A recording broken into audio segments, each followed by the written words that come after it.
Microsoft has again shaken up the tech world by laying off 9,000 employees worldwide.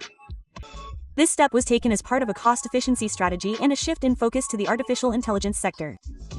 Raksasa teknologi yang berbasis di Amerika Serikat, Microsoft, mengumumkan bahwa mereka akan menghentikan sekitar 9.000 karyawan. Saat ini, Microsoft tengah merampingkan struktur manajemen dan mengadopsi kecerdasan buatan atau AI untuk meningkatkan efisiensi kerja. Langkah ini dilakukan sebagai upaya perusahaan untuk menekan biaya di tengah lonjakan belanja untuk pengembangan kecerdasan buatan atau AI. Assalamualaikum warahmatullahi wabarakatuh. Halo Sobat Pendidikan, kembali lagi bersama saya Ain Asari, mahasiswa Pendidikan Ekonomi Universitas Sriwijaya. Video kali ini saya akan membahas dan menganalisis satu berita, yaitu PHK massal ribuan karyawan Microsoft akibat efisiensi pengembangan artificial intelligence atau yang biasa kita sebut dengan AI. Analisis ini saya kaitkan dengan teori permintaan input modal dan tenaga kerja pada mata kuliah ekonomi mikro.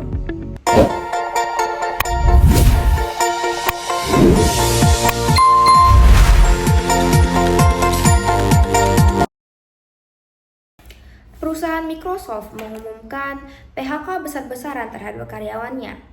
Penyebab utama dari PHK massal ini yaitu meningkatnya efisiensi dari teknologi kecerdasan buatan atau yang disebut dengan artificial intelligence. Banyak pekerjaan yang memang membutuhkan tenaga manusia secara langsung, namun sekarang dapat digantikan dengan AI karena biaya yang lebih rendah dan akurasi yang lebih tinggi. Dalam ekonomi mikro, perusahaan menggunakan dua input utama, yaitu labor atau tenaga kerja dan capital yaitu modal atau teknologi. Secara teori, perusahaan akan memilih kombinasi yang dimana meminimalisir input dan memaksimalkan output. Nah, kita akan menganalisis kenapa perusahaan Microsoft ini melakukan PHK secara besar-besaran terhadap karyawannya.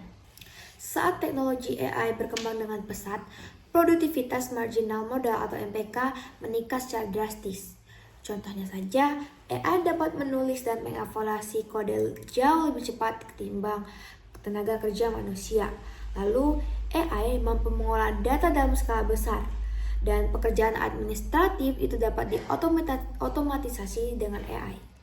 Nah, ketika nilai MPK lebih besar dari nilai MPL, maka perusahaan itu akan menggantikan tenaga kerja manusia dengan AI.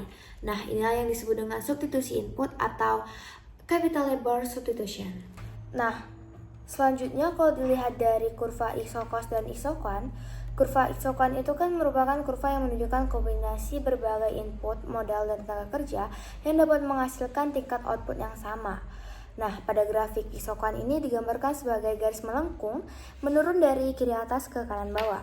Pada kasus Microsoft ini, ketika Microsoft meningkatkan penggunaan AI sebagai modal, maka tenaga kerja manusia berkurang pada tingkat output yang sama, sehingga perusahaan bergerak sepanjang isokan menuju titik penggunaan modal lebih banyak dan tenaga kerja yang lebih sedikit. Nah, selanjutnya kurva isokos yang merupakan garis menunjukkan kombinasi input modal dan tenaga kerja yang memiliki total biaya yang sama.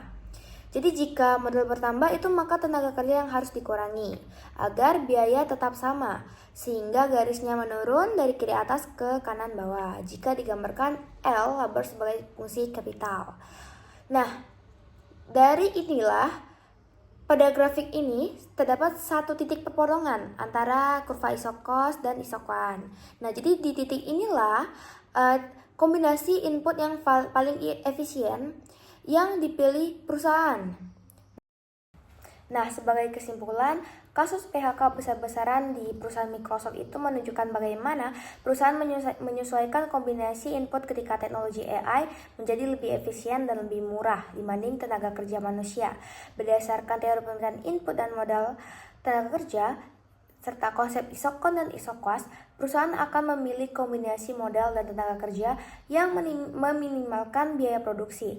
Perkembangan AI membuat titik efisien tersebut bergeser, sehingga penggunaan modal teknologi meningkat dan permintaan tenaga kerja menurun. Fenomena ini membuktikan bagaimana teori ekonomi mikro bekerja dalam keputusan nyata perusahaan. Baik, mungkin itu saja penjelasan dan analisis dari saya. Saya ucapkan terima kasih. Saya Airi, wabillahi taufiq wal hidayah. Wassalamualaikum warahmatullahi wabarakatuh.